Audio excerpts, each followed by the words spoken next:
Hi guys, welcome to Trip Around the Multiverse with your host, the Descendant of Scorpion, CY Chong. And the king of monsters, Carl Charles. Here we're going to do like a entertainment roundup for what's happened in the last week or so. We're going to be speaking about Mortal Kombat 2021, Godzilla vs. Kong, and like a roundtable wrestling stuff because TNA/Impact Wrestling Rebellion pay-per-view went, and it was title versus title. Rick won, Impact Champion versus Kenny Omega, AEW Champion. Yeah. But the reason this is slightly late is because we were trying to work out in the UK where the hell was Mortal Kombat going to be streamed, and if we were going to have to get HBO Max on VPN, might as well wait and get Kong vs Godzilla and just pay $9.99 for it, like in one bunch. So that's what we end up doing because Mortal Kombat still hasn't. What the hell's going on with Mortal Kombat in the UK? Anyways, at this point. Okay, well we'll start with non-spoilers. Speaking about the two films, which film do you want to speak about first? Let's talk about Mortal Kombat. Okay, so I didn't like it. Okay, why? That's my opinion of it. Did you like it? Yeah, I enjoyed it. I thoroughly enjoyed it. Really? Yeah. All right. Okay. Tell me why you liked it, and I'll tell you why I didn't like it, and then, but without spoiling anything, just go like storyline, pacing, fights, whatever. I liked it because it's possibly the fights and everything were great. I like that. I thought it was very well choreographed and stuff. Okay. The story's a bit weird, but as I've played all the Mortal Kombats, this is the most probably comprehensive story they've done.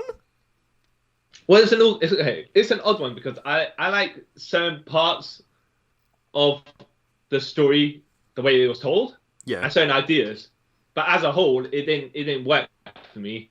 Now the first 7 minutes of this are up on YouTube. I think was it Legendary Pictures, whoever, right? Warner Brothers Media, whoever, they put it up for people to watch. Yeah. And I watched those first 7 minutes and I was like, oh, this looks like it's going to be really good. And then when I watched the rest of the movie, look, they got an original character here, right? Yeah. Called Cole Young. Yeah. And everyone's like, can't you just use a character that you've already got and just bring them into this world? Like it's their first foray into the Mortal Kombat story. Yeah. I don't see why they had to have this Cole Young guy. I see why. No. I know. I get what they're trying to do. Yes, except they had characters already to do that. Yeah. Actually, did you read about the backstory to this? No. So the writer, Greg Russo, had Cole Young. The studio always wanted Cole Young in it for some reason, right? Yeah. And he had no actual attachment to anything that was going on in the lore other than to be a character for the audience viewpoint. Yeah. So this writer was like, well, I'm going to have to write him in some way to do with the mythology. Otherwise, he's just there. Yeah. So when we get later on in the film, you see what's... Yeah. You see why, what they did. Okay. But I don't think he was particularly well written in the film. He wasn't like... He's a bit clunky. He didn't come off like he was either like bombastic, charismatic, over the top, hammy, whatever. He just was generic in the box, and they played him as the underdog. Yeah. But then he was such not a loser, but he was so underdoggy. Like, I can't even get behind this guy to come and win. Yeah. And then after that, it's like, you know what? He does stuff. Then you're like, yeah, but other characters should probably be doing that instead. You're here, and you've never earned the position you get to at the end of the movie. You know what? Yeah. Seeing it from what you said. Yeah. Like, if they did this like a reboot of the games again, I don't know why they'll do that, and they did it like this, something like this would work more in a game than in a film. You know what's also funny? So the way the whole package of the movie is being told, is if it was a 2-part pilot for a series, Yeah. I could get behind that. Yeah. Because it's like, all right, I have enough elements here that I could probably... I'd be intrigued to watch the rest of it to see if it gets better. Yeah. But this doesn't seem like a movie in itself. It's just like it's leading to other things. Yeah. It's a setup movie, which is a bit odd to do nowadays. Yeah. I mean, realistically, I know some of the fights were good, right? Yeah. The dude playing Scorpion is Joe Taslim, who... Have you seen The Raid? Yeah, I've seen The Raid. Yeah, and he was in Warrior as well. We know he can do stuff. And Lewis Tan, who plays Cole Young, can do stuff as well. And whoever stuntmen they get in the suits to be the characters that you don't have to actually see, like, in costume. Yeah. They're good as well. Yeah. But I noticed how some of the fights, they hide the weaknesses of certain actors who are unable to screen fight with conviction, I want to put the word is. Yeah, I get. Yeah, makes sense. Like I'm not McCad Brooks, who was Jax. Yeah. He didn't kind of get an extended fight scene. He kind of like got stuff to do within the fight, but not actual fight choreography. Yeah. Or like group punches and stuff like that. Though I like the lady who played Sonya Blade. She looked like she could do stuff. Yeah, no, she was great. I liked her character. Yeah. Kano was a joker. Kano was the best. But he was a bit wacky. But he added charm to the movie. I gotta say, he was over the top as much as he could be in the movie that's kind of semi-serious. Yeah, he was like every Australian cliche thrown into one person. Yeah. But his personality was so different from what was going on. You're like, he's a standout. Yeah. He stole the show. I mean, you know what? I have to say the cast isn't bad. Actually, that's the thing. The cast isn't bad. Yeah. But I don't think some of the fights weren't so good, and some of the characters didn't really were wasted in their positions in the movie, rather than you could have given the guy who's Liu Kang and Kung Lao fights, but they kind of repositioned Cole Young to take more story, and like but you got these guys already here. You got Sonya Blade and Jax over there who are doing their thing. It's like I see. But... And the guy who played Chin Han, who played Shang Tsung, didn't kind of just walking around being happy, but nothing. Yeah. to do for him. No. Also, I think they. I mean, my thing with it, some characters get introduced just to get introduced and do stuff, but not actually do anything significant. Yeah. They try to cram too many characters in just to be there rather than they're significant in there. And if you have jobber characters, that's fine, because sometimes some of these characters, they're not... Yeah, they're just there to be cannon fodder. Yeah. Exactly. Yeah. I like... If you see this like a setup movie, as we're saying, then I think it's a good setup movie to establish their universe. Yeah. But I also get what you mean, it would work better as a TV show.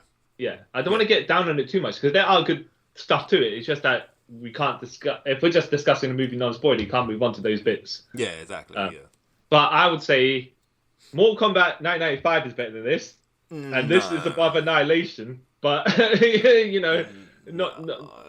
probably a bigger budget version of the same story-ish.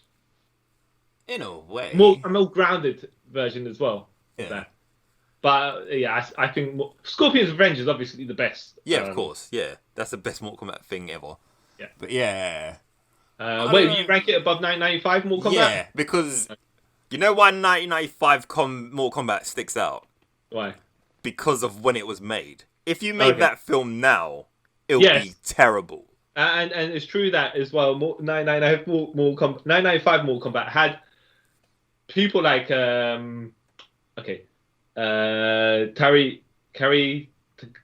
forgot his name. Shang Tsung. He was a standout there. Johnny Cage had charisma there. Robin Shue, I think they had the right people there to play the roles in 99 from Mortal Kombat. They were memorable. Yeah. Yeah. But then also films from the 90s weren't that great. So it's true because they wasted the ninjas, and what can we say about that? At least the ninjas got better things to do here. Yeah. But I would say I mean, I would have paid to cinema to go and watch this, by the way, but Yeah. I would have come out of the cinema going, oh, I don't know, I don't know about it. Yeah. All right. Well, we'll move on to unless you got some other non-spoiler stuff you want to speak about here. Yeah, everything else is spoiler related, so yeah, Okay. we'll leave it to all right, we'll move on to Godzilla, King of the Monsters. No, Godzilla versus Kong. Godzilla versus Kong, that's right. Wait, Kong versus Godzilla. Whatever way. Yeah. No, it's Godzilla versus Kong, because Kong versus Godzilla, I think, is the 60s one. Yeah, that sounds about right. Yeah. Just, yeah, Godzilla versus Kong. Yep, Google told me this. You're right. Yeah. All right. So I enjoyed this film, actually. Did. I did think the first the first 40 minutes, nothing happens, but it's an action adventure movie. Yeah. Where you're trying to watch, you're gonna basically watching two kaiju fight at some point, right? Yeah. You know it's gonna happen. It's not a spoiler. It's Yeah. versus the title after all. Unless you think it's a lawyer movie, and which Godzilla and Kong gonna be like, Judge, please. I do declare. Yeah. The first opening 40 minutes of the movie, no action beats happen. So just be aware of that. I would have preferred if the first action beat maybe happened by the half-hour mark. Yeah, I get what you mean. Or at pacing-wise. least have like a throwaway monster fight in between that. Not between them two, but between one of them and another throwaway monster. Like a skirmish, whatever. Yeah. But it's just or someone doing something that creates tension. Yeah. But yeah, you just have to wait 40 minutes to get to the first action beat, and you're like, yeah. But the rest of the movie after that is great. Yeah. I mean, you're there to see the fight multiple times, multiple fights. Yeah. I'd say watch this. Definitely. I have to say though, no spoilers on the storyline, but what it is did you realize when you watch a movie, the Godzilla story, and the King Kong story, like the characters never crossed over to each other. They're like the characters had the story was separate, and I don't know if that was a deliberate choice by the writers, or they were like, oh, we're writing this movie, and we realize these group of characters are not crossed over with these group of characters, but they don't need to, so let's just keep them on the way. Yeah. It's kind good of point. do that. Look, it's neat to do that because you're like, maybe like sometimes you never cross over with the opposing force in that. So yeah. Yeah, because like Kong's human characters don't interact with Godzilla's human characters. Yeah. I never noticed that until you said that. That's pretty clever. Wow. Yeah, because I was like, oh, all right. How's this group of people gonna work with this other group of people? Yeah. They don't. But it's like, okay, fair enough. They don't need to. No, because like even if they did, it'd have been really weird. Like, how do you there's a make lot of characters some in there. stupid MacGuffin to bring them together? Yeah.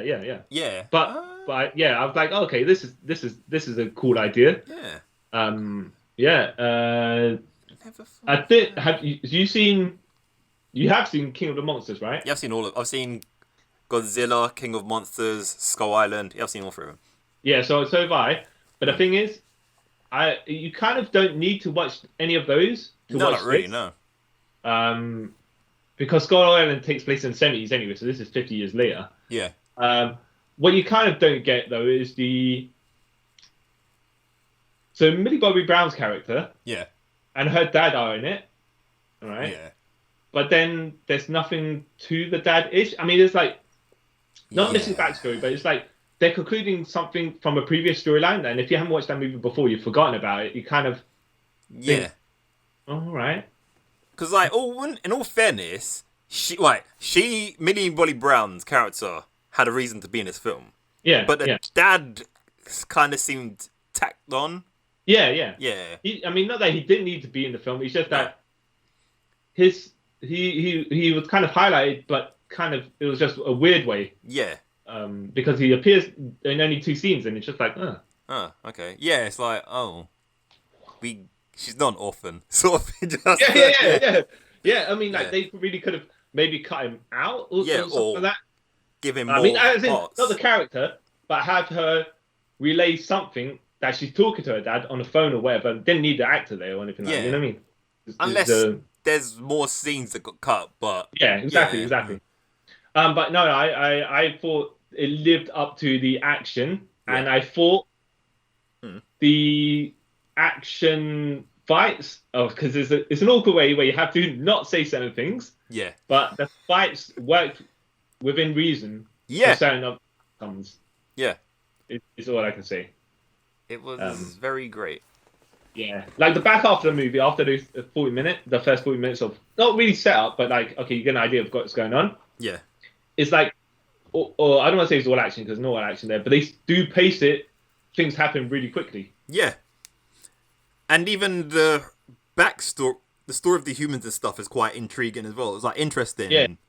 Like, yeah, they don't get too much screen time to like suffocate the movie with their presence. No. But they get enough to help progress what is going on with the story to the people, like the audience watching. Because Godzilla and Kong aren't going to be speaking to each other. No. You know. Like, yeah, Mr. Kong, because you know, I got over there. Do you mind? You know, you're in my way up there. I'm gonna punch you in the face then. Yeah. You know. Yeah, because like I get people's gripes with like the first Godzilla film, where with Aaron Taylor Thomas. That's not his name, but Johnson. Yeah, Aaron that's Taylor it. Johnson. Like Quicksilver. Yeah, his human bits seemed a bit weird. Like, I don't get this. Yeah. But in Skull Island, Godzilla, King of Monsters, and this, the human story had purpose to Godzilla and Kong's story. Yeah, and they didn't have as much. They took a back seat to that. Yeah. Because they're like, we know who the main attractions are. The rest of you, all you human element kind of help us progress the movie along. Yeah, but you have a reason to progress the story along rather than I need to get back to America to see my wife. Yeah. Who cares? Yeah. I want to know why this monster's fighting this other monster. I don't care about you. Yeah. So, yeah. It's 2 times. Very, very, very enjoyable film. Very enjoyable. You know exactly what you're going to pay to watch this film. You know exactly what you're going in for. Yeah. It looks amazing as well. Oh yeah. The CG and stuff like it, it never was to the point where it took me out of it. No. Where you're thinking, it's a CG thing, find another CGI thing, but you know, amazing detail on the scales of Godzilla and the hair of Kong. Yeah. And the destruction looked amazing as well. Yeah. It's not destruction for the sake of destruction though. No. But they're massive, so they would cause this destruction. Yeah. So,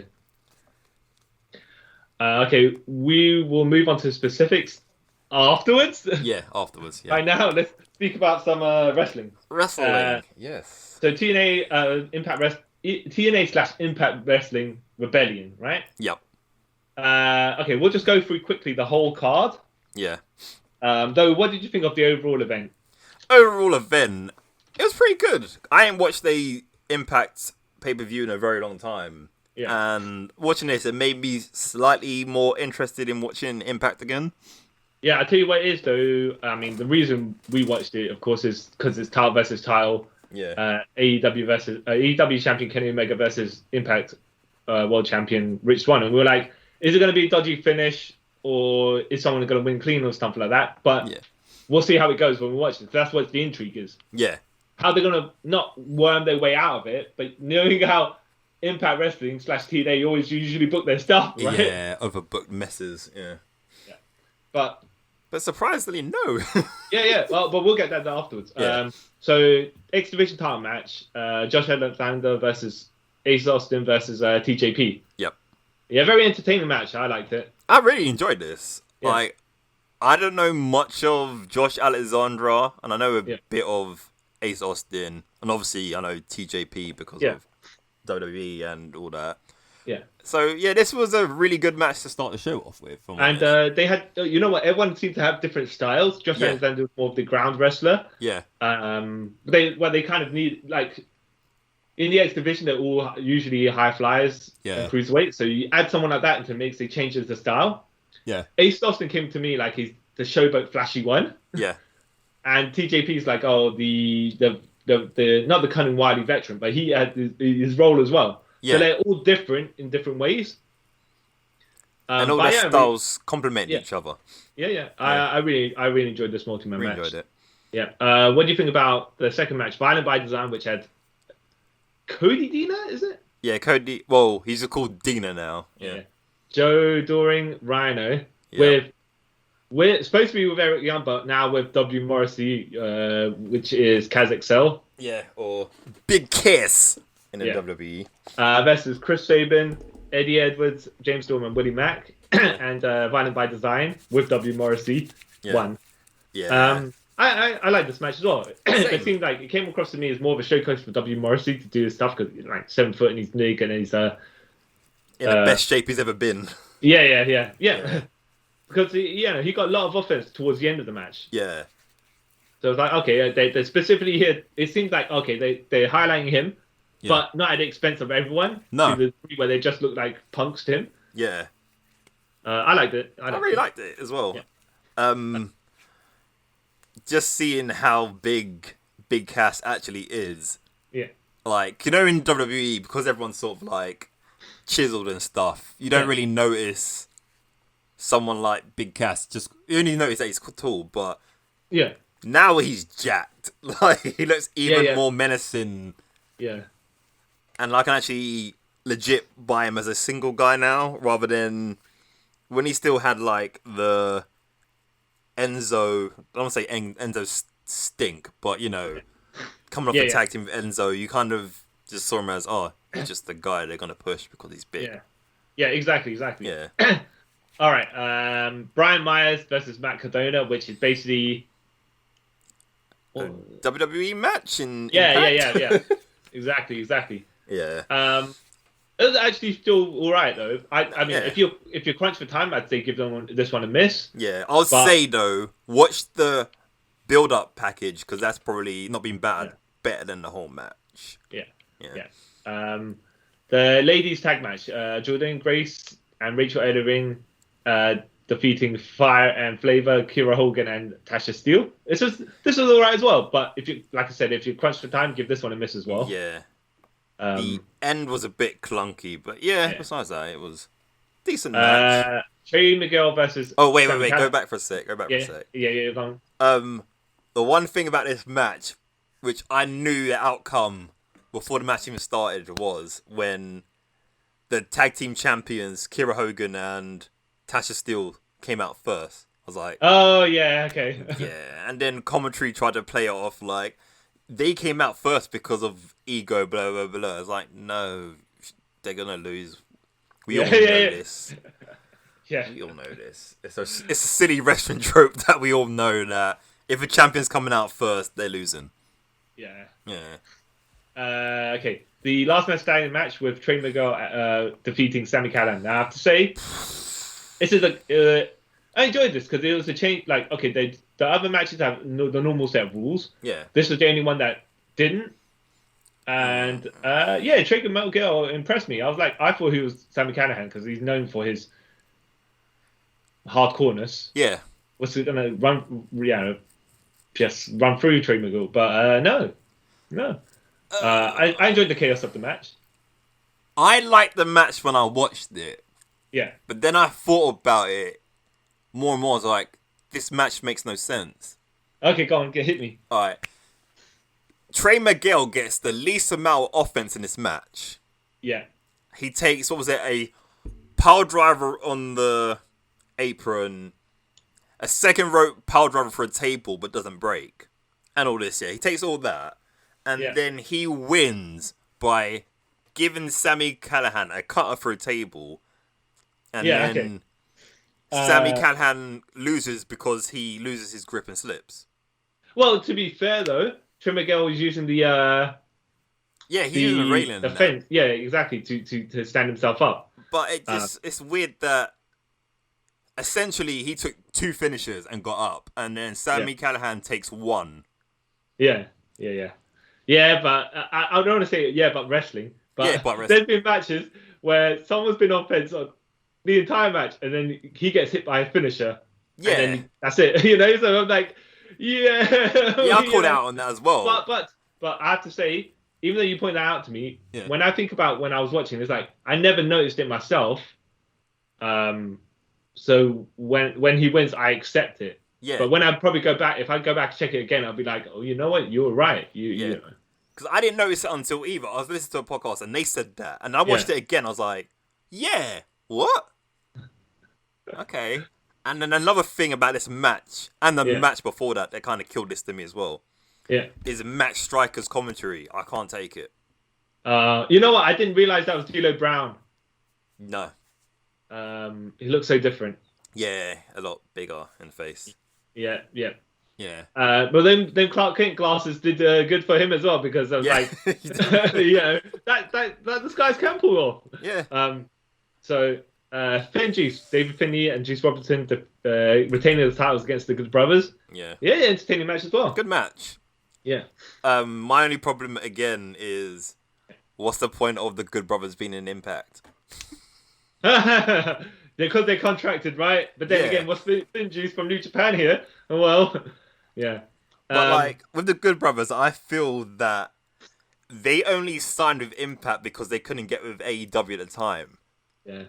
I don't know, but they are kind of in and out of AEW as well, so it's kind of a. But you know what? It's kind of good because now they're doing a crossover. Yeah. So you would have to have some people that are contracted to the other organization, which are relevant. Otherwise, all your people were only relevant to the storyline. You know what I mean? Yeah. Good, you mean? Not that I don't know if that was the plan from the very beginning, but it's just like okay. Yeah. Sure. You know, I buy it. Yeah. Deonna Purrazzo versus Tennille Dashwood. It's all right in match as well, but like probably if you saw on time, you can probably skip it as well. Yeah, it's not that much going on. On to the main event of why we bought this pay-per-view. Kenny Omega versus Rich Swann. Really good match, actually. Really good match. I enjoyed it. There was some small botches. Yes, small botches, yeah. But I didn't take away from the enjoyment match. Actually, one of the botches where Kenny Omega had Rich Swann in a electric chair, which is, when the guy's sitting on his shoulders. Yeah. And it was the setup was to give him the one with danger off the top rope. Yeah. And this Rich Swann was going to flip backwards and give Kenny Omega a poison Hurricane Rana. Now, I think Rich Swann kind of tipped back before Kenny Omega was in the position to do the backflip to land on his face. Yeah. So Kenny decided to take it as a back bump. Like, he there was enough pull from the legs to pull him off. Because the time would have looked awkward if he the guy's already gone. Why is he going to backflip onto his face? It makes no sense. Yeah. So okay, he fell on his back, and then Rich Swann ran to roll him up pin. I was like, makes sense to do that. Yeah. Take it that way. The only other thing as well is when the referee got knocked down, and Kenny went to get a chair to hit Rich Swann. Aubrey Edwards came in there, the AEW referee, because they were like previously, we're going to have a referee from each one of the organizations to call this thing down the middle. Brian Hebner. Yeah, you are the Impact Wrestling referee. You are the Impact Wrestling referee. You call this match, and then Kenny Omega says, "Look at his surname, right? Yeah. He can't be trusted." Call back to the Montreal Screwjob. Yeah. So they had Aubrey Edwards there, and I was like, okay, makes sense. But she came in to stop Kenny using the chair. Yeah, which I thought was good because we all thought there's gonna be some weird shenanigans for Kenny to win the belt, but no, they made a stop to it. I thought maybe they were gonna have her referee the match and do the 3 count, so then Impact Wrestling could complain that an AEW referee finished the match, and they said she wasn't the official referee, just to give him some reasoning to challenge for the title again. But no, they had Brian Hebner, who took a move, revived somehow. Yeah. In like a couple of minutes. Yeah. You know how referees do? They shattered like glass, so he shouldn't have been up really logically. But you know how it is. And towards the end of the match, Rich Swann was just taking V trigger after V trigger. But I thought, okay, then he's gonna have a big hope spot comeback. Yeah. And then Kenny will finish him. Yeah. But that didn't happen. But it turns out Rich Swann got some sort of, he got his bell rung was the wording. So I don't know if he got a concussion or something like that, and he just kind of lost track of where he was. So I've got to say, if you're going to hit a man with a concussion with knees, you've got to be pretty safe. And Kenny Omega obviously clearly knew what he was doing with his flying knees because he's like, not that he would have known it was a concussion then, but he would have probably realized, okay, he's been a bit dazed. He's not sure what he's doing. So then he's got to be really safe to do that. Yeah. But yeah, he won with a one-win angel. I'm like, good on him. I wonder what the follow-up is though. Now he's got the AAA belt. Yeah. The Triple I. Yeah. Yeah. Mega champion. Yeah. The AEW title and the Impact Wrestling World title. So he's a champion of 3 different organizations at once. Or he could be 4. You never know. Yeah, exactly. But the main event match was really good. Yeah, it was. It was worth the price of intermission, as the people say. So, and as we held this episode back a little bit, we were like, okay, let's see what the follow-up is on AEW and Impact about this situation. And it wasn't much. Yeah. AEW didn't kind of... So it's funny because most of the storylines taking place on Impact Wrestling. Yeah. And AEW seemed to be like, we're in our own continuity. Yeah. Even though we have this guy who's the champion of our organization over there. In our episodes, that has not happened. Or we haven't acknowledged it happening. Right? It's like, not even a tie, not even a crossover, nothing. No. It's like you said, all of it's mostly on the Impact side, and then AEW make a small reference like, oh yeah, he's champion there too. Yeah. And Impact Wrestling didn't seem to follow up much on this either, other than saying, well, Kenny, you've got the title, you have to defend it. Yeah. You can't just, not going to have you not on the show being our champion, which makes sense. Yeah, which makes sense. For the episode, it's like, okay, he isn't here, all right? Don Callis like, well, he isn't here. Well, you better, and then Scott Moore like, you better come here because otherwise, he's contracted to be here. Yeah. So then he appears at the end of the episode beating up guys and teaming up with the Good Brothers. But it's like, all right, they didn't follow up much for some reason. No. But I think in the coming weeks they will, because I know Impact, what they do is film in bulk. So they probably filmed this literally the day after Rebellion happened. Yeah, maybe. I mean, like, look, there's going to be Kenny Omega in Impact Wrestling, and I do hope kind of AEW do something with Impact Wrestling people, because it's not necessarily invasion, but just more like, okay, acknowledge that is happening over here as well. Yeah. Then it makes it a bit more cohesive. Yeah, because you don't really want it to be one-sided. Yeah. Now, you were pointing out... Yeah, so other wrestling stuff. Yeah. Will Ospreay is now the New Japan champion. Yeah, the heavyweight world the world heavyweight champion? Yeah, that's the one. Yeah, because they merged the Intercontinental title and the IWGP heavyweight title to become the world heavyweight title. Yeah. And well, look, he's really good. So good on him. Yeah, good on him. I kind of feel. Sorry, no, you go. No, you go ahead. I was gonna say I feel like he's toned down his high flying style because of more mass. Not to say he looks more legitimate to beat the heavyweights. But it's just like he doesn't need to do that. No. Because he can fight them on their own level now because he's got the size. Even though he can do the flashy stuff still. Yeah. Or maybe I was thinking maybe he changed up a bit because he thought, okay, if I change my style to be less high flying, I can get a longer career out of it. Oh yeah, maybe that makes sense as well. Long term, yeah. Yeah, because if you're doing those same things and you're heavier, that's gonna take more like wear and tear on your joints and stuff. So I guess. Yeah. Good point. Yeah. My only I ain't got a problem, but I feel like Ospreay should have won it at a bigger event.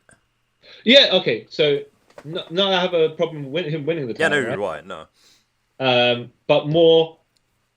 If the Intercontinental style was still active, I would have expected him to win that first and then get to the point where...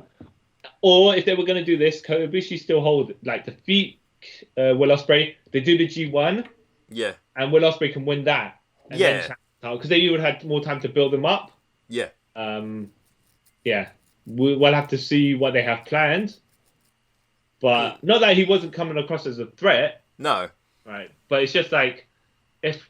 he had the match with Okada in Wrestle Kingdom, and he was the underdog, even though he was the bad guy there. Yeah. And I think maybe fought more Okada on Okada's level. Wait, Did he lose to Okada, right? Yeah, he did. Yeah. That makes sense. Yeah.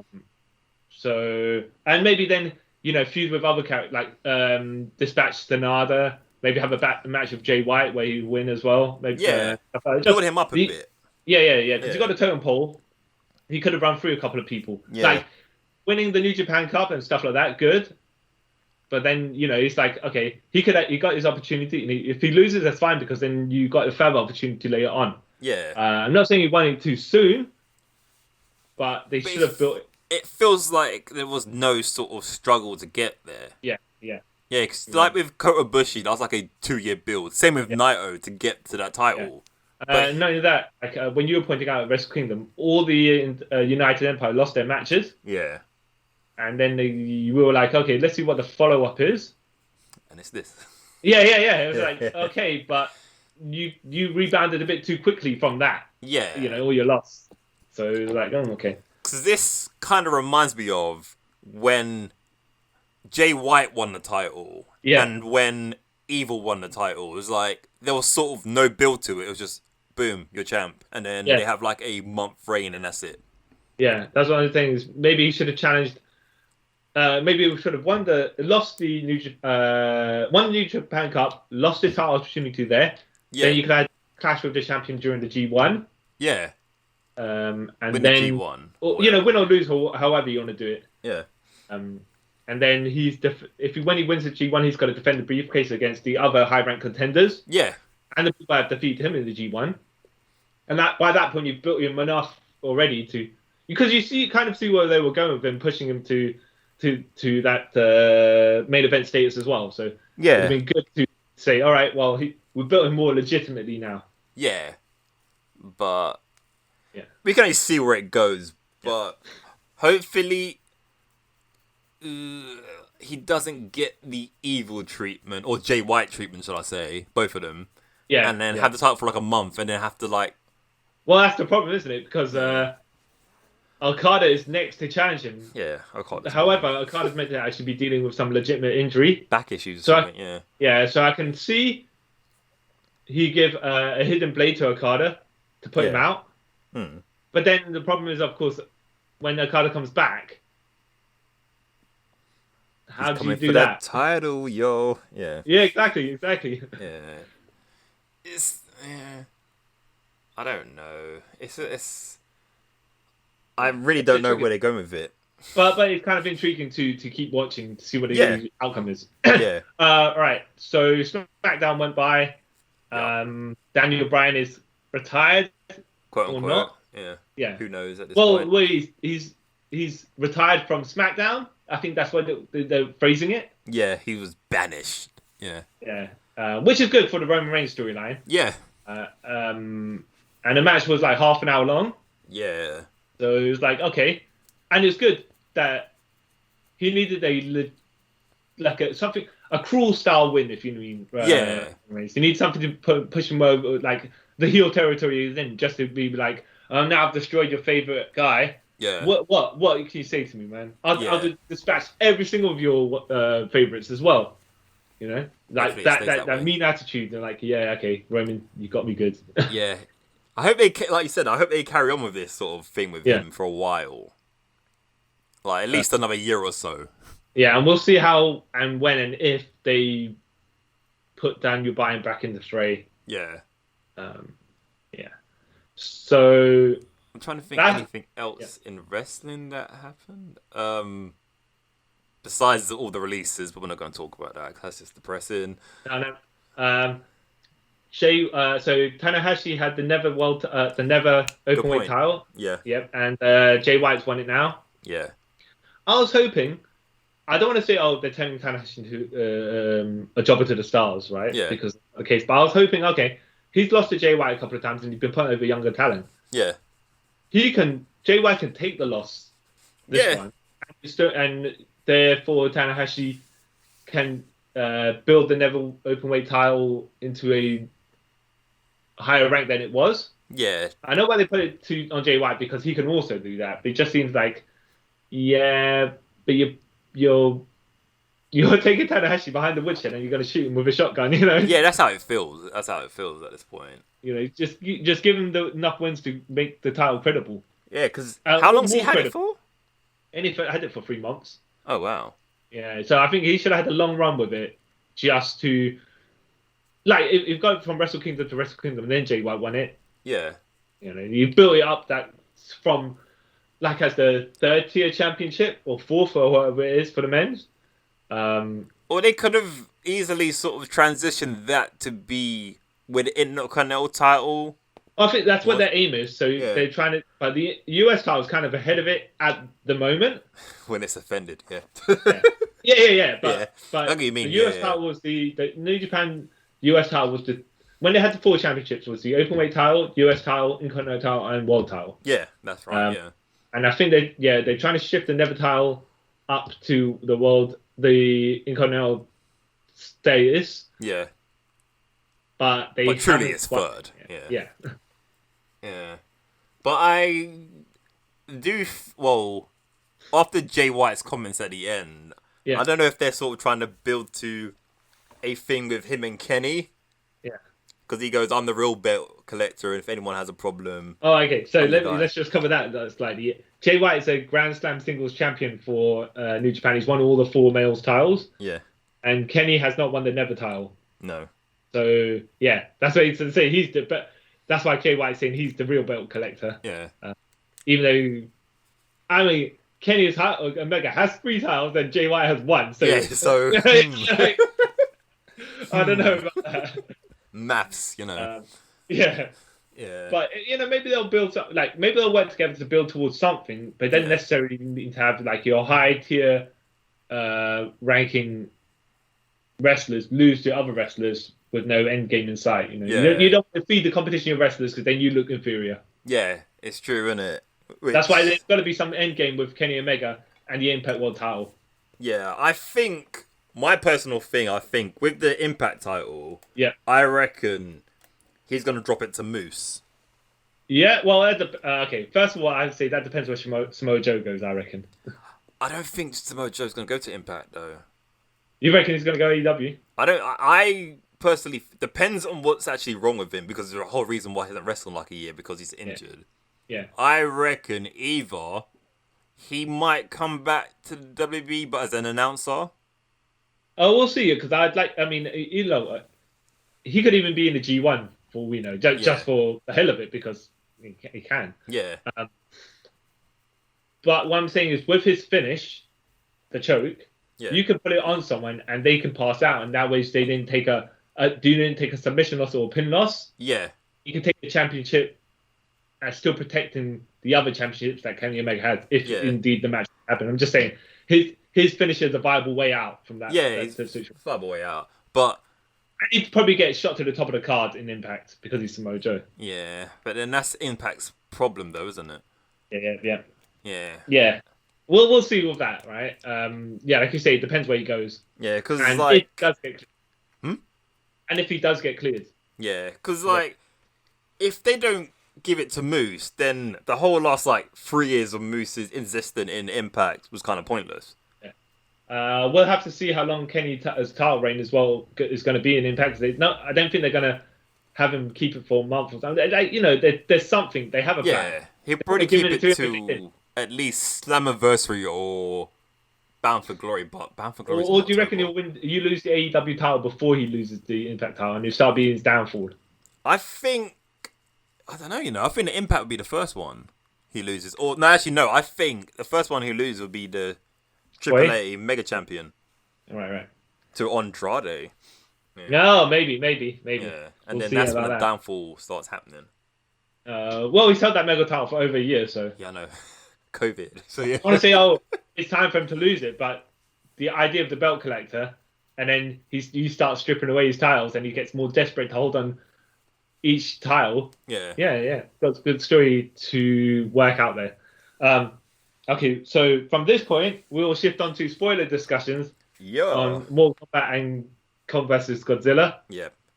All right. So if you don't want to be listening to part of that in case you want to watch it sometime yourself or whatever, yeah, you should probably stop now. Yeah, right? and also thank you for listening. Yeah. Okay. Which one do you want to go for? Mortal Kombat, I guess, because we already discussed Yeah, we started that already. So yeah, let's talk about it. Okay. Yeah. What did you? All right, the story. Well, okay. So I didn't see why Cole Young needed to be in there in the first place. No, why? Now I understood if, for example, the competition had happened. Yeah. And then Shang Tsung's like, all right, well, we were winning 9 tournaments, right?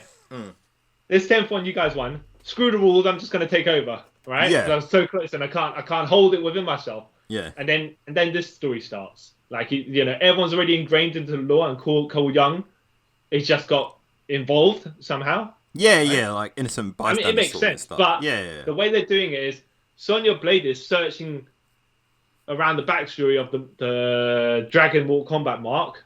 Yeah. That some people have, some people don't have. You know how some people got and some people didn't get, right? Yeah. But she's searching around for it. So it's like, right, so you already got a character that's looking into the lore. Yeah. Right? And being introduced into this world. Yeah. They've already done some investigation, so they know what's going on. So when they talk to other people, they at least are trying to figure things out naturally. Yeah. So you could have had Sonya Blade and Jax lead this movie as a pair.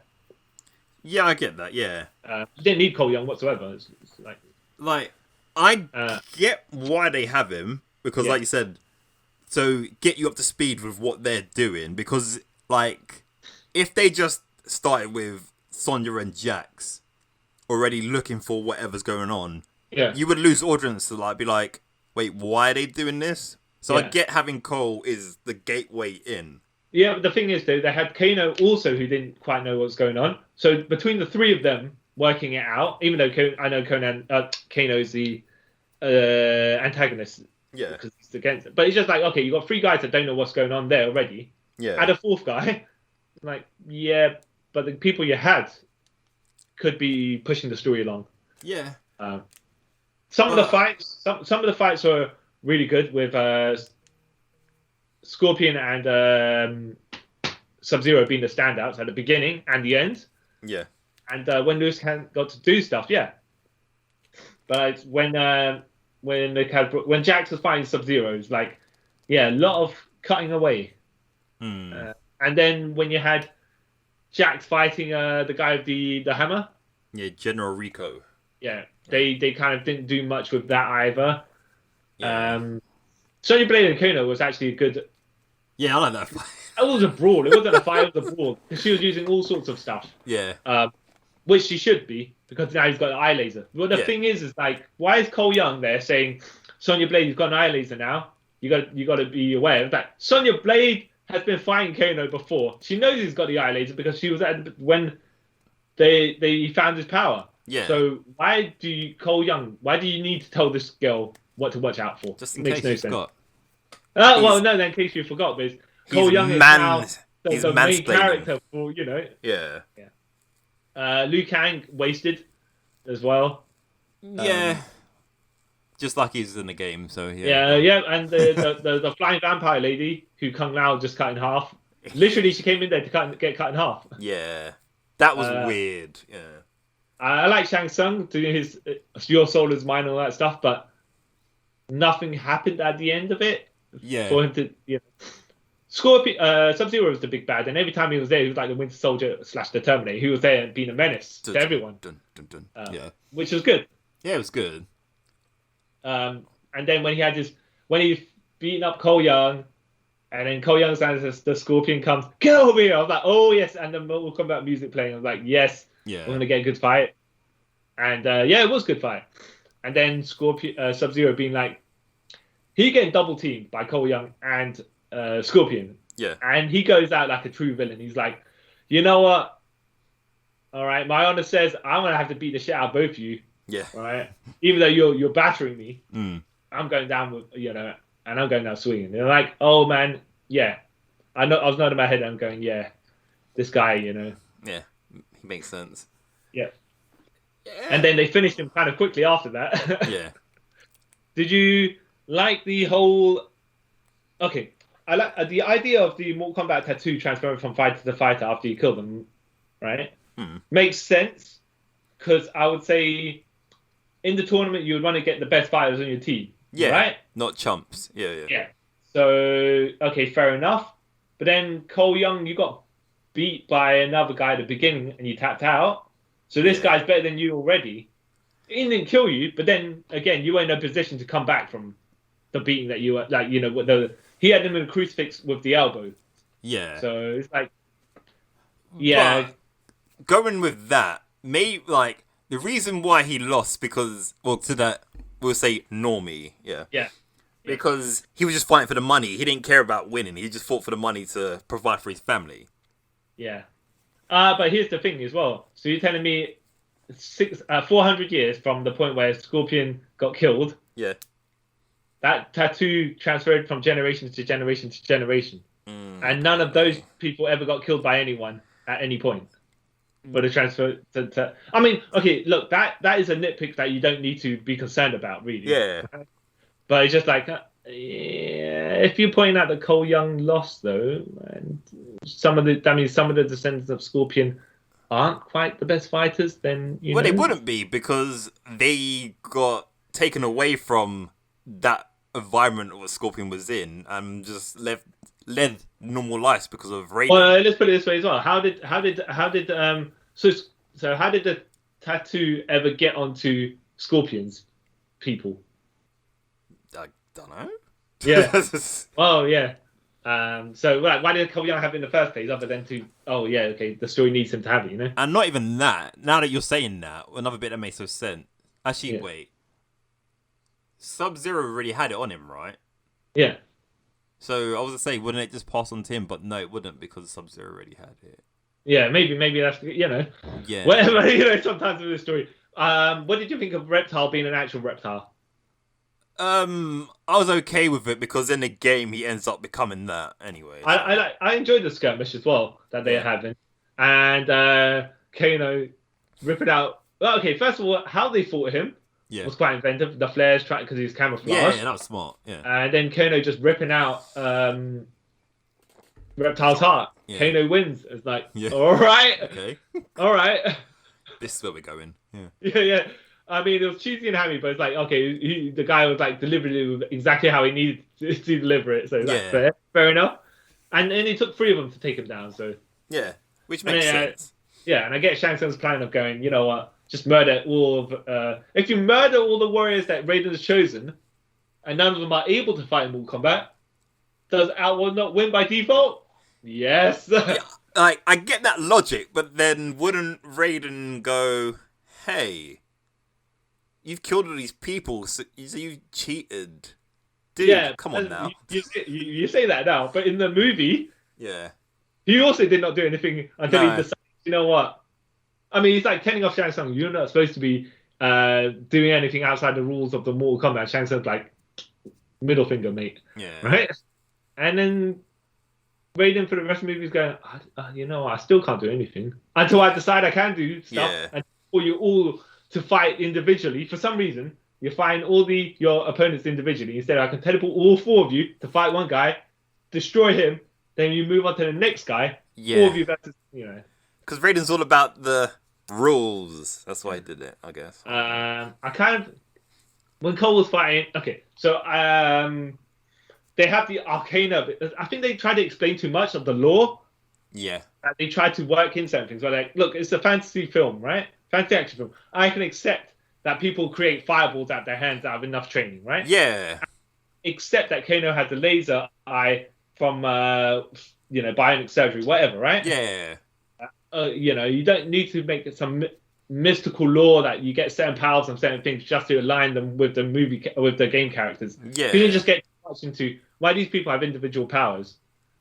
The Arcania specific powers that coincidentally allows them to have the powers that they have in the game. Yeah, I thought that was a fine. Training in a fantasy world to have these abilities is fine. Yeah, that's what I'm saying. That's what, like, one of the problems with us, I agree with people who don't like about this film, is like, you're trying to ground something that doesn't need to be grounded. Yeah. Then so our buddy Cole Young gets beat up, right? Yeah. By I mean, he's unable to. So he gets beat up by the guy at the beginning, the MMA fight, right? Yeah. Then later on, he gets. So it takes 3 of them to fight off Reptile, which is fair because he's like supernatural being of some sort. Yeah. Then he gets training with Liu Kang and Kung Lao. Yeah. And he gives up because he can't get his powers. Yeah. So it's like, so you're a loser multiple times, mate. Yeah. Right. So when you get into the fight where he's going to have with Gore, he's like, yeah, but this guy, I can't back him because he's got no drive, no ambition, nothing. Yeah. He's got his family, yeah, but then Vin Diesel's got his family, and Vin Diesel could come from walk out from car wrecks because of family, apparently. Yeah. Yeah. When he gets beat up by Goro, all of a sudden he then has his arcane ability of Black Panther style absorption and redirection of kinetic energy. Yeah. And also, all of a sudden you get the most overpowered ability in the entire series. And you're like, well, is it though? Oh yeah, okay. Wait, look, when you count damage, guy, plus he could give you all the damage back in one punch. Yeah, but he still got beaten up, so it's not like he became invincible or anything. No, he got beat up prior to the point where he had his Arcana, right? Now, even when he got the Arcana, he was getting battered. Oh, does the armor not? Do you still take damage from the armor? Yeah, because like Scorpions, like Sub-Zero is still kicking the crap out of him.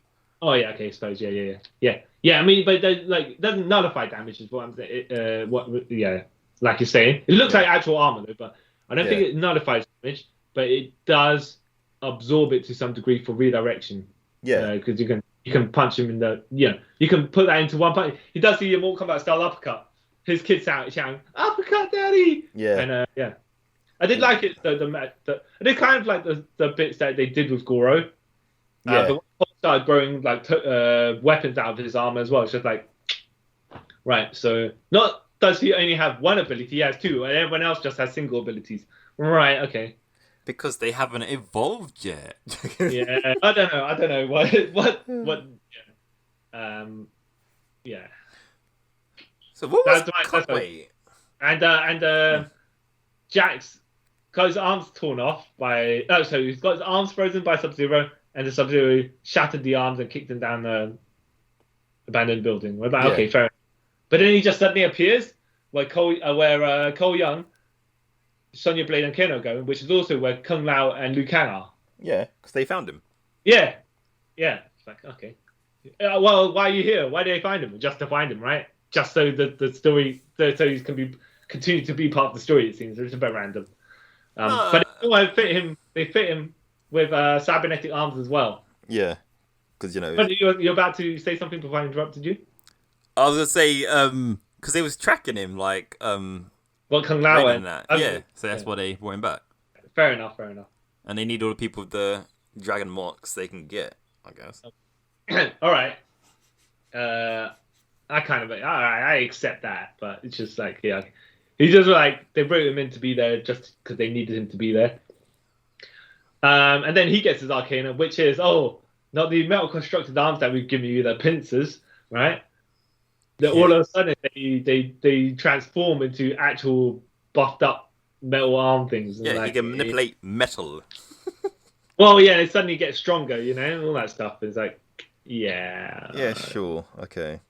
Yeah, that was the one I was a bit like, that makes no sense. Yeah. Yeah. Like, if he got shockwave powers or something, then that would make more sense. But yeah. So he's can organically create metal now, so he's Colossus. Well, that's the thing. If they just like, okay, it's Arcana, right? Yeah. Here's the thing as well, because I like the idea of him getting his arms frozen and torn off by some. So and if his Arcana all of a sudden he has the ability to Colossus style metal sheet arms. Yeah. Right? Okay, you don't need to have those whatever it was the mechanics that you just somehow. In your cave, that's where Liu Kang and Thing are, and Raiden. They've got super high technology somehow, whatever. Yeah. If his Arcana was to just for like Colossus, mutant. I want to say mutant arms, but organic steel arms. Yeah. Fair enough. But no. That has the shockwave ability. You're like, okay, yeah, all right. Yeah. It wasn't that. Yeah, it was a bit clunky, that his whole thing. Yeah. But yeah, look, it's not all bad, No, but it's don't think it was executed the best. no, yeah. Like, And yeah, you could have had just Johnny Cage instead of Cole Young if you really wanted to, but yeah, well, Johnny Cage is in the that's what they're building to, isn't it? yeah, but I'm just saying, instead of Cole Young, if you wanted an entry level character, you could have just done with Johnny Cage as well. No, that would have like deplayed Johnny's awesomeness. No, but yeah, look, Johnny's got more of a charismatic, bombastic personality. So he would have suited. No, Not necessarily the role, but he would have drawn attention to himself as a, whereas Cole Young is like, you could just shuffle to the back and I'll forget about him. Yeah, but like you can't see Johnny as a view for the audience. You'd have to rewrite the story. Yeah, then it wouldn't be Johnny Cage. Johnny Cage is a better character. Yeah, he's a better character. I get that, but like he's because of how he is. Like, he'd be a skeptic and all that stuff, and like, more like you say, the bombastic stuff. It wouldn't work for him being the audience view to the world. You know what I mean? Yeah, but you don't. I don't want to say, you don't need to have an audience view character. Just let the competition be the competition. Anyway, so like I was saying, Sonya Blade and Jax probably fulfill the role anyways in this current film. But like, you're here for the fights, right? Yeah, you're here for the fights. But you need a story because, other video game films had terrible stories and expected you to believe crap. Like, for example, the worst one of them all, King of Fighters. Yeah. You know what I mean? They like tried so much and they didn't have like a way to introduce you into that world. Their weird way of introducing you to the world was, hey, you put on this headset, you put it in a video game sort of thing. That's complete. Yeah. That's complete whatever we're gonna say, right? Expletive word. But let me counterpoint you to say the Constantine movie with Keanu Reeves. They need to force feed the audience anything straight into the world. This is the law. This is how we're going to do it. Yeah, I get that. Like, but that worked. But with video games, it's more harder to sort of introduce people into that world who are not familiar with it. Like Constantine. I will say, I lost. So most of my interest in Mortal Kombat has been, I want to say necessarily from movies, but that's how I got most of the lore. I wasn't really a Mortal Kombat fan. Yeah. However, I will say it seems like sometimes in this movie they're shoving characters in for the sake of putting them in. Yeah. And it's like, you don't need to have all of that stuff. You don't just redirect the movies to how the video game is. You already put an original character in this movie, so it's not as if you're worried about continuity matching. No, I get that, but then they're worried about them fans that will moan about, why isn't this character in it? Blah, blah, blah, blah, blah, blah. So that's a problem with these sort of things. It's hard to please everyone. Yeah. That's why these games, like, not to be bad, that's why, like, video game films will never I'll tell you what, work. I mean, I think the closing line for this is basically, look, as long as it has the fights that are good and we'll be happy in a video game fight film. Yeah.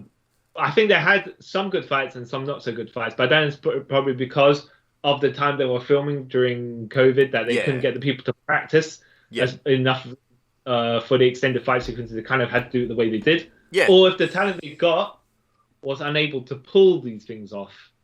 Yeah. But that's, they were casting good people though. Yeah, they're good. The cast like, great. Yeah. Okay, moving to Godzilla versus Kong. Godzilla. What roller coaster ride, right? Yeah, I mean, after the first fight they had, which they depowered Kong because they had him sedated. Yeah. And he was on a boat fighting in the sea. Yeah. Right? So they're like, when he lost to Godzilla, you're like, it's fair though, because you're at a complete disadvantage. Yeah. It's not even playing field. Yeah. Yeah. So when they got back onto in Hong Kong, yeah. Well, it's quite funny because Godzilla's not going to fight Kong. He's going in a direction of sensing Mechagodzilla. Yeah. Right?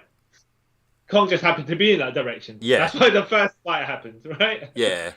The second fight is like, all right, so in Hong Kong, where the organization is creating Mechagodzilla, that's where it is. Yeah. Godzilla is stomping his way across Hong Kong, and people like the characters that are part of Kong's storylines, like, you've got to help Godzilla's going nutty. Yeah. So King Kong gets his axe, and it's like, yeah, all right, time to whoop some ass, get some revenge. Yeah. Which he does, swinging through the buildings and everything. They're like well coordinated on the part of Kong, because he used stealth tactics to his advantage. I want to say necessary stealth tactics, right? But he was hiding behind buildings, getting away from the blast, and using his axe quite good, range-wise. Yeah. Now, actually, it's funny because I would say extreme close quarters, Kong's got the advantage because how small his hands are, his dinosaur hands are. Yeah. And he's got sharp teeth. Like, if you're going to fight that close, yeah, Kong can only club him, like, with his, forearms and stuff like that.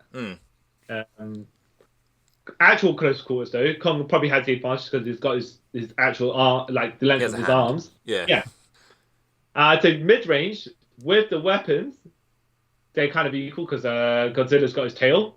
Yeah. And Kong's got his axe, so they kind of distance-wise they're the same. And when it comes to long range, is what happened towards the end of this second fight is Godzilla's like, I'm just going to spam the beam. Yeah, literally. Yeah. He's not going to make it towards me. He's not going to be able to hurt me. I'm just going to spam the beam, just keep him away from me. And he also knocked down all the buildings that were for Kong to swing across, hide behind, or whatever. Yeah. So when Kong lost this, when you say the second round or the third round, because technically it was one big fight. They did have a break for a split second in the middle of it, though. Oh, because that fight went on for ages, didn't it? Because it started dark and then it became light. Yeah. So if we break it into rounds, we'll say Kong kind of not won the second round-ish. But when Godzilla just basically got up a minute or two later, when he beat the 10 count, right? We'll put it that way. Yeah. And all the buildings were down. It's like, yeah, well, Kong, you're just gonna get the beam. You're gonna get the beam spam. Boom, boom, boom. Yeah. Yeah, and so Kong lost, but it was like, it's not a bad loss. No. And they both looked strong. Yeah, and Kong was going to go down fighting regardless. So yeah, I was like, Godzilla, like, snorting just above Kong's face. I was like, is he going to beam him right in the face? Because he ain't going up from that. Yeah, no. I think it was like, because it was like, no, you are not. You're a rival, but you're not the one I'm going after right now. Yeah. And plus, Kong kind of gave him that look like, okay, I bend the knee, sort of. Yeah. Yeah. Well, no, yeah. I mean, I'm in a bad position right here. I'm at a disadvantage, yeah? Yeah. My ignorance is going to go away, and I'm going to acknowledge that I can live to fight another day if I just say, okay, yeah, or I could continue fight and die, but... Yeah. I did like as well that when they were going to fight... so they fought Mechagodzilla, which is quite, actually looked pretty cool for Mech. Yeah. Godzilla was getting whooped. Yeah. To be fair, he just came out of the fight with Kong. He's fighting a fresh monster. Yeah. Fresh he's a robot. monster. Yeah. And then Godzilla, King Kong came to finish off Mechagodzilla. Not to take the glory, but it's just like, this guy's been the underdog most of the time. Yeah. And he's going to get the rock. Makes sense. Yeah, it makes sense. Especially for all what Godzilla went through against Mechagodzilla. Yeah. He's obviously not fresh enough to do the killing blow. And Godzilla powered up Kong's axe weapon with his nuclear blast breath. Yeah. And after they dealt with Mechagodzilla, and they're facing each other, and the look of Kong's face was to me like, no. I mean, if I've got to go through this again, I can't. I will, but I don't really want to. Yeah. Like, he had quite a good expression.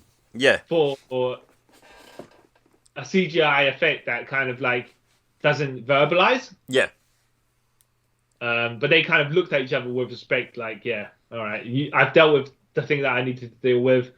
I have no beef with you. Yeah. you're just in the way the first time by accident. Sorry. Yeah. Yeah, exactly. Yeah, exactly. They kind of got each other respect. Yeah. Which is cool. Yeah. I've really, there was something else. I would say I did. Yeah. Wait, no. I'll talk about the human bits for a bit as well. Yeah. I did like the human story, but yeah, we need to get to Hollow Earth, which was like, oh wow, if they're going with the Hollow Earth theory, that's pretty cool. And I like the whole Kong going to Hollow Earth and like that being the home of the kaijus. Yeah. In a way, kind of. Yeah. Like they all sort of originated from there, and I was like, oh, that's a pretty cool way to sort of bring it, rather than hey, Kong's just a big monkey. Yeah. Yeah. And it wasn't all Kong versus Godzilla, like the only fights, because when they got to the Hollow Earth, Kong had the little skirmishes with some of the flying bat whatevers they are and stuff like that. Yeah. And Mechagodzilla tore off some one of the monsters they were experimenting on. Yeah. So they still had like smaller things, but nothing like I was saying during the first 40 minutes for some strange reason. Yeah, but I get why they sort of did the first 40 minutes like that. So say you've seen the Godzilla films, but you haven't seen the Kong films. It sort of introduces you to Kong. Yeah. So I was like, that makes sense. I think they did a good job actually of setting up everything that you didn't need to watch the previous movies necessarily. No. Yeah. Or you could have watched one but not the other. Yeah. Like you could have watched Skull Island. No, they fed you enough information to know what's going on. Yeah. Which is actually quite good. Pretty good. I also like the paranoid guy. Oh, I forgot his name. Bernie. Yeah. I liked his whole story thing as well. That was a good way to sort of get Millie Bobby Ray, whatever her name is, character involved in. I was like, oh, that's pretty cool that he is like a paranoid conspiracy guy and he's actually fallen onto a conspiracy by accident. Yeah. Pretty cool. I think, like you're saying, all the human characters had a reason to be there. Yeah. And some of them stand out more than the others. Like you say, this conspiracy guy, but that's because of the nature of his character. He could do that, all this stuff. Julian Denson as well. Yeah. Dennison, the New Zealand kid. Yeah. From Deadpool. Yeah. He stood out. Yeah. I liked the deaf girl as well, who Kong. She's really cool. I like that. And the way they used some of her, okay, she can't hear, but then they like beats and stuff like that. And I know they had to put sound in for the viewers watching, but it's like the bass. Yeah. Where she was feeling the thumps of certain things. Before Godzilla came for the boat. Yeah. Yeah. That was really cool. Dun, dun. Yeah, man, that's a really... Yeah, the human bits, I enjoyed. Yeah. I don't think... I mean, like, look... You know what you're going for a movie like this, right? Yeah. And the fights are pretty good as well, so... Yeah. How can I say that? I'm just... Exactly. They should have probably had something a little bit in the beginning just to get in the... Not necessarily the mood for it, but... Yeah. Like, okay, you're waiting a bit long to get to the first thing that's going to happen. Yeah. Yeah, I give it that. Like I said before, it should have sort of had like a mini fight between... Either that or because the movie, like you're saying, their story, like the human elements are running separately. Yeah, they could have shifted some like a couple of parts over to after the first Kong and Godzilla battle. Yeah, and not that it wouldn't have made a huge difference. No, but within the storyline, people didn't cross over anyway. So it's not as if that person has an effect on that person's story. Yeah, like they could have, like saying before, they could have had like in the first 20 minutes worth of like a random fight between Kong and some other monster, or even Godzilla and some other monster. So you sort of had that action. Because they sedate him, right? Yeah. So if they were like whatever CGI virtual reality thing they had him in, first of all they've got to cuff him and sedate him. So you could have just thrown a little fit or something like that. Yeah. Crushed a couple of cars or whatever. Yeah, something like that. Then they got him, because they didn't actually show how they got him sedated on the boat, or he's just like on the next scene. Oh he's on the boat. On the boat, okay, I guess. Movie, yeah. Yeah. Yeah. One thing I give this film as well credit for, because in the 2 Godzilla films, he was basically like a human savior and everything like that. Yeah. And at the beginning, they sort of portray him as being evil for a bit. You're like, wait. Well, okay. The way they play it is because it's not contradict how the other movies are. Like you're saying, he's agitated for some reason. Yeah. And he's causing destruction, right? Yeah. But we don't know why. To frame him as, I want to say, okay, so they give the human element to Godzilla, to King Kong, stuff like that. So you kind of side with him. Yeah. And even though you don't like Jason Voorhees, right? Yeah. I'm gonna frame. They frame kind of Godzilla as a blank. Yeah. That causes destruction.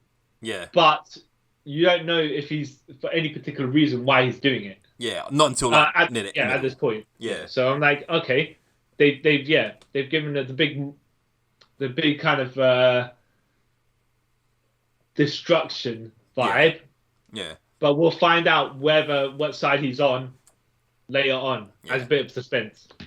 Because you could either tweak it to either side. It could just be like if you find out later on he's just causing destruction for the sake of it because he's angry. Yeah. They could have just pushed it to that way. Either way, you'd sympathize with King Kong, which is what they kind of were trying to get you. And then at the end, you're like, oh, that's why Godzilla's doing it, because not to quote Star Wars, he feels a disturbance in the Force. But even if they didn't, if it wasn't Mechagodzilla or whatever, it's just like, oh yeah, I'm going to destroy the world, then you still you side with Kong even more because you want Kong to stop the destruction first of all, but save all the humans that he's family with, Yeah. He's Fast and Furious family or his Monsterverse family. Yeah. There's another. What was the other thing? And I also liked when they go to Hollow Earth. You see that Kong's ancestors and Godzilla's ancestors have fought before. Yeah. You're like, oh wow, this is the problem is generation thing. So then the problem is, if they've been fighting for generations, right? Did they just wipe each other out? Probably. I mean, that's why you only see one Kong and one Godzilla, because they're just like... But then, would you say those are... Would you say their direct descendants were cowards and stepped out to fight, and that's why these characters live, because there's only them left? Could be. That could make sense. And then mum and dad decided, you know what? We don't want nothing to do with this. Or it could be on Hollow Earth back then, there was loads more of Godzilla's kind, loads more of Kong's kind, and then some left Hollow Earth and went to our Earth. That makes sense. And then everyone else kind of decided they're just going to lay down and die? Could be, because in Skull Island, they refer to Kong's family living there as well, but they all died because of those what do they call them, skull crawlers, whatever. They killed all of Kong's people, and Kong's the only one left. Okay, fair enough. I mean, they didn't reference it in this movie for some reason. No. But yeah, I mean, that's more information that you don't necessarily need. Yeah. Because you're not here to hear about kaiju backstory. No, you're just here to see the better version of Batman vs Superman. Yeah. Oh, yeah. Yeah, because instead of Martha being their common goal, it was Mechagodzilla. Yeah. Or I'm not sure if you've seen the memes before. Godzilla and Kong are fighting, and then one of them's pinned down, and the guy who's pinned down says, Mothra. You've got to say Mothra. What'd you say? Why'd you say that name? Mothra. Mothra. Yeah. Yeah. Yeah. I'd give it a watch, though. I'd give it a watch. I'd say watch definitely. Yeah. There was meant to be a after credits scene, but because they wasn't too sure if there's going to be another one in the Monsterverse. Is it called the Monsterverse? Well, okay. Here's the thing. All right, not to say I don't want to watch more of this, because I do, but who can be whatever that King Kong and Godzilla are going to be a tag team to fight against? Oh no, I mean not for another Kong Godzilla film. I mean for another Kong or Godzilla film. Oh no, I'm just saying once you have Godzilla and Kong on the same side, are you going to have a Sinister Six version of the Monsterverse to fight them off. Yeah, there actually is in the actual kaiju world. So yeah. Yeah, or something like that. Look, yeah. there's loads of avenues they can do, and yeah, it depends on if they do like a time skip like they did from Kong Skull Island. Yeah. To how this movie is, you can always create stuff in between and stuff like that. You could. Like monsters or whatever, you know. There's more Godzilla and Kong films separate altogether. Exactly. I want them to be more. Yeah. So it's kind of bummy that we didn't get to see the after credit scene they actually had planned. It's actually been filmed and everything, but they didn't put it at the end of the film. So maybe in the Blu-ray they might have it, but then the director was saying he doesn't want to put it out there, get people's hopes up, and then Warner Brothers are like, "Oh yeah, by the way, your universe is cancelled." You know what I mean? So, yeah. I mean, look what happened to the Dark Universe. Yeah, exactly. Which shouldn't have happened in the first place, but you know, hey, it is what it is. Yeah. So would that be us signing off? I guess so. Yeah. So I am the monster Godzilla and King Kong teamed up to fight, tore me in half, laser blasted, axed. CY Chung. And I am the master of Absolute Zero. You can now call me Sub-Zero. Because I'm pretty sure he says that in the film. The movie, right? Sure he said, yeah. Is it? Yeah. Does he say that in the movie? Well, he doesn't say that Master of Absolute Zero. Because Shang Tsung calls him Bihan, he goes, "I am now Sub-Zero." Alright, because the Master of Absolute Zero is Captain Cold. Yeah. So I was like, huh? I mixed two references. Well, to be fair, it does work because they're both in the Warner Brothers universe. So technically, it's true. Yeah, I win. That's fair. So yeah, if you guys have seen these films, let us know what you think. All the wrestling. All the wrestling as well. Yeah. Let us know what you think. Yeah. Because wrestling is outside of WWE is kind of intriguing at the moment with this crossover. Yeah. But not crossover. Yeah. You know? They're building their own little wrestling cinematic universe. Yeah. But for how long? Which WWE is taking place in an alternate timeline. Yeah. Because they don't cross over. Well, apparently they're trying to start with like LMW and go from there. But who knows? Who knows? Who knows who's going to be in the wrestling cinematic universes and not? Yeah. At this point, no one knows. Don't think they know. So yeah, let us know. What do you think of Ospreay, the belt collector Kenny Omega? Will Daniel Bryan come back? Who knows? Yeah. Also, what do you think of Mortal Kombat? Do you agree with Carl or myself? Yeah. And how King Kong versus Godzilla? Yeah, who do you think should have won?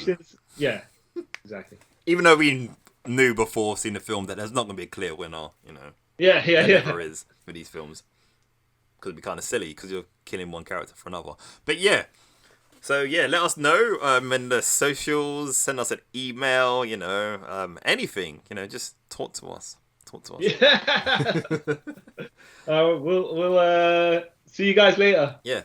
And thanks for taking a trip around the multiverse with us. Bye. Bye.